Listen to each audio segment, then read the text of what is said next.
আসসালামু আলাইকুম ভিউয়ার্স, আশা করি সবাই ভালো আছেন। বাইন্যান্স অ্যাকাউন্ট থেকে মোবাইলে কিভাবে টাকা রিচার্জ করবেন সেটাই আজকে আপনাদের দেখাবো।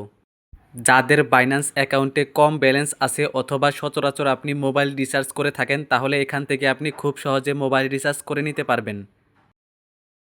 অ্যাকাউন্টে আসার পরে উপরে ডান দিকে দেখতে পাচ্ছেন হাতের মতো আইকন দেওয়া, ওইখানে ক্লিক করবেন। মোবাইল টপ আপ লেখা ওইখানে ক্লিক করবেন।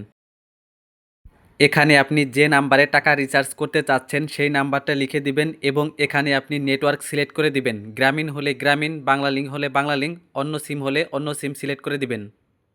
আর কন্ট্যাক্ট লিস্ট থেকে নাম্বার আনতে চাইলে এখানে ক্লিক করবেন। এইখানে ক্লিক করে আপনি আপনার সিম থেকে এখানে নাম্বার অ্যাড করে দিতে পারবেন। এখানে চাইলে আপনি টাকা রিচার্জ করতে পারবেন অথবা মিনিটও কিনতে পারবেন। এখান থেকে আপনি যেটা রিচার্জ করতে চাচ্ছেন সেটাতে ক্লিক করবেন। এখান থেকে রিচার্জ করলে কিন্তু আপনার ফি হিসাবে কিছু টাকা কেটে নিবে। বিকাশ অথবা নগদ থেকে রিচার্জ করলে কিন্তু কোনো টাকা কেটে নেয় না। তো এখন রিচার্জ করার জন্য কনফার্ম লেখা ওইখানে ক্লিক করবেন। এখন এখানে আপনার পে পিন দিয়ে দিবেন। অনেকে এই জিনিসটা বোঝেন না, তো চলুন এই পিনটা কোথায় পাবেন সেটা আগে দেখিয়ে দিচ্ছি। অ্যাকাউন্টে আসার পরে উপরে বাম দিকে দেখতে পাচ্ছেন 3 লাইন দেওয়া, ওইখানে ক্লিক করবেন। অ্যাকাউন্টের নাম লেখা ওইখানে ক্লিক করবেন।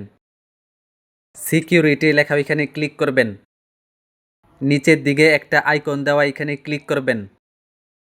পে পিন লেখা ওইখানে ক্লিক করবেন। এখানে চাইলে আপনি নতুন পে পিন সেট আপ করতে পারবেন অথবা পে পিন চেঞ্জ করতে পারবেন। যদি আপনার পে পিন মনে না থাকে তাহলে এখান থেকে পে পিন চেঞ্জ করে নেবেন। এখন ওই পে পিনটা এখানে দিয়ে দিবেন। এখান থেকে ইনস্ট্যান্ট আপনার মোবাইলে টাকা রিচার্জ হয়ে যাবে। এখানে মোবাইল রিচার্জ করতে বেশি সময় নেয় না। তো দেখতে পাচ্ছেন মোবাইল টপ আপ লেখা সাকসেসফুলি চলে আসছে। এখন কিন্তু মোবাইলে টাকা রিচার্জ করা হয়ে গিয়েছে। তো এভাবেই আপনারা খুব সহজে বাইন্যান্স অ্যাকাউন্ট থেকে মোবাইলে টাকা রিচার্জ করে নিতে পারবেন। মোবাইলে টাকা রিচার্জ করতে আপনাদের যদি কোনো সমস্যা হয় তাহলে তা কমেন্টে অবশ্যই জানাবেন। আর ভিডিওটি ভালো লাগলে অবশ্যই একটি লাইক করবেন এবং চ্যানেলে নতুন হলে এইরকম ইনফরমেটিভ ভিডিও পেতে চ্যানেলটি অবশ্যই সাবস্ক্রাইব করে রাখবেন। তো আজকের ভিডিওটি এ পর্যন্তই, দেখা হবে অন্য কোনো ভিডিওতে। সে পর্যন্ত ভালো থাকবেন, সুস্থ থাকবেন। আসসালামু আলাইকুম।